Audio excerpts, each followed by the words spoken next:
Oi, eu sou Franciele Mafutum, especialista em gestão de mudanças da TeamQuest no Brasil, e hoje eu vou falar com vocês sobre um assunto que a gente trabalha bastante, que são times na mudança, ou times eficazes na mudança. Isso é uma teoria e uma prática muito legal, porque você pode usar ela tanto para times que estão passando por processos de mudança, quanto para times que não estão passando, que é uma teoria da eficácia que ela serve para as duas coisas. E na minha opinião, isso substitui e ressignifica muito os team buildings que a gente tem hoje no mercado. Porque a maioria dos team buildings que a gente tem hoje no mercado, eles têm um cunho mais motivacional, de integração, de construir junto, que é uma coisa bacana. Mas para a eficácia de um time, tem alguns fundamentos que precisam ser trabalhados além da motivação e da integração desse time. E é sobre isso que eu vou mostrar para vocês aqui hoje. Então, eu trouxe para vocês um modelo, que é o modelo do Glasser e Glasser. Glasser e Glasser porque é marido e mulher, então eles escreveram um livro e desenvolveram essa teoria da mudança para desenvolvimento de times, que eles usam em várias organizações no mundo todo, e o que deu certo eles traduziram aí num método que faz também parte do método da formação de gestão de mudanças, tá?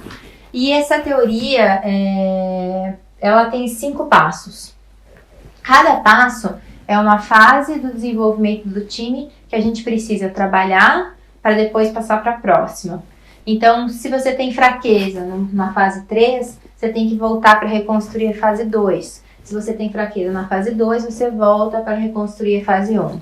E por que ele não para na fase 5? Porque entende-se que é um ciclo de processo, porque como as coisas vão mudando, e se a equipe foi se desenvolvendo e ganhando novos desafios, terminando os projetos, você recomeça essa construção do desenvolvimento do seu time, tá? Eu vou explicar aqui que cada um desses 5 pontos aí fazem. Então, o primeiro ponto do método do Glasser e Glasser é que os times precisam ter uma missão e um planejamento de propósito muito bem desenvolvidos. Isso, para quem estudou administração, né, ou teoria das organizações, sabe de cor e salteado. A primeira coisa que a gente faz é construir a missão e o propósito desse time. Como que eu faço isso dentro da gestão de mudanças? De maneira compartilhada. Então, o que a gente geralmente costuma fazer é comunicar a visão e a missão. Mas quando a gente está falando de um time, é preciso que isso seja construído em conjunto.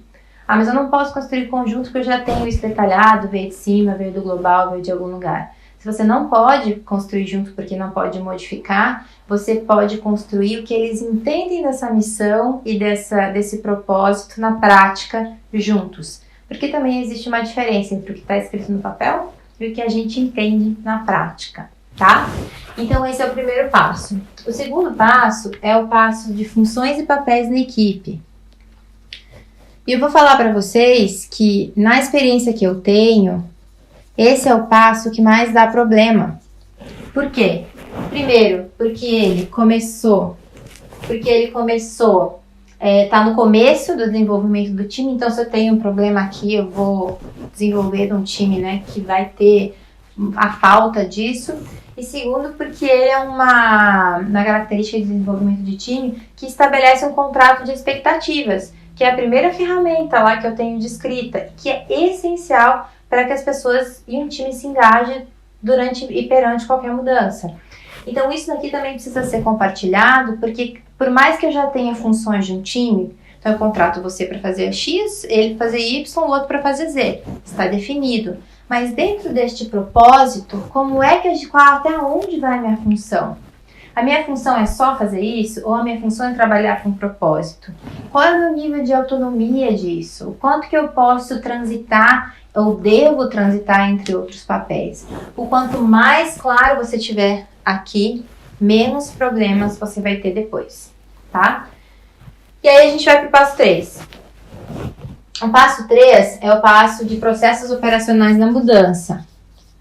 E aqui também vejo aí na minha prática muitos problemas acontecendo. Por quê? O que são os processos operacionais? Os processos operacionais estão ligados ao nível de autonomia. E aí eu vejo muito gestor me falando, peraí, deixa eu escrever aqui, nível de autonomia. Eu vejo muito gestor me falando que ele sente que as pessoas não estão comprometidas, mas as pessoas não têm nem ideia do quanto elas podem ser autônomas. Até onde eu posso tomar uma decisão sozinho, aonde eu devo pedir ajuda, para quem eu peço ajuda. O que eu vou fazer quando eu tiver dificuldades? Com quem eu falo? Eu decido sozinho ou eu peço para alguém me ajudar? Esses processos operacionais são as coisas que acontecem no dia a dia referente à responsabilidade e decisão e autonomia e que a gente geralmente não fala, não contrata, não está claro para ninguém. Então, cada um assume uma verdade acima da sua percepção e vai trabalhando. E aí os problemas começam a surgir. Como que a gente faz isso? Juntos, de maneira compartilhada, cada um dizendo o que sente, cada um falando das suas dificuldades, você vai construindo quais são os critérios aí para esse time funcionar em cada função dentro do seu processo operacional. O que nos leva para o passo 4, que é relações interpessoais. O que são as relações interpessoais? As relações entre as pessoas do time. Então vejam que eu primeiro preciso ter uma definição muito clara do que, do como, do onde, para que depois a gente consiga trabalhar a relação do time. Já peguei muitos times que tinham problemas seríssimos aqui nesses 2 últimos passos. Eu já vou falar para vocês qual é. Mas que tinham muito problema de relação interpessoal e que o problema deles de relação interpessoal estava tão sério que a gente teve que começar por aqui, ajudando eles a resolver os problemas, para que depois eles construíssem as outras coisas. Então, às vezes, também você vai ter que fazer isso. Porque, às vezes, o problema aqui está tão latente que não adianta eu ir para a missão e para o propósito, porque as pessoas não querem nem escutar umas às outras. Elas não querem estar na sala. Então, às vezes, você vai precisar resolver alguns problemas latentes para depois reconstruir o processo certo. E a relação interpessoal você vai construir com... Aí o team building aqui serve de integração, com atividades onde as pessoas conheçam o perfil uma das outras, onde elas entendam as habilidades, onde elas entendam as suas diferenças, entendam os preconceitos e consigam diminuir também os preconceitos, tá? E vamos para o último, que é relações entre times.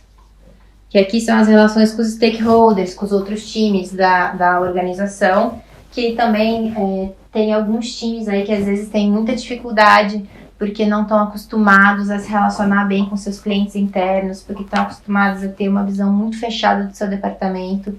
E hoje em dia, a maioria das empresas aí que a gente atende precisam que todos os times consigam ter boas relações com os clientes internos, para que eles não só tirem pedidos, mas para que eles ajudem a empresa a crescer e agreguem valor de outras maneiras. E aí, isso é uma habilidade que a gente desenvolve porque ela tem a ver com comunicação, ela tem a ver com padrão mental, ela tem a ver com tudo aquilo que eu aprendi, que eu não deveria, que eu sou mais ou que eu sou menos, com preconceitos, e tem a ver com primeiro trabalhar tudo isso daqui, para fortificar a pessoa, para depois estar pronta para sair. Basicamente é isso. Então, se você quer desenvolver um bom time na mudança, que tipo de mudança? Qualquer uma, de estratégia da área, de novo produto que está sendo lançado, nova redefinição da área, mudou o diretor, mudou o líder, mudou o gestor, você trabalha aí esses 5 passos, pode ser tudo num evento só, pode ser em eventos vários, a gente costuma fazer vários eventos para ir trabalhando isso com um cuidado necessário e para desenvolver um time sustentável mesmo para mudança e para conseguir trazer resultados para a organização. Então, você tem aí N maneiras de trabalhar isso, o modelo funciona, dá bastante resultado. Acho que se você conseguir aplicar, você vai ter aí boas oportunidades dentro aí do teu time ou da tua empresa, tá bom?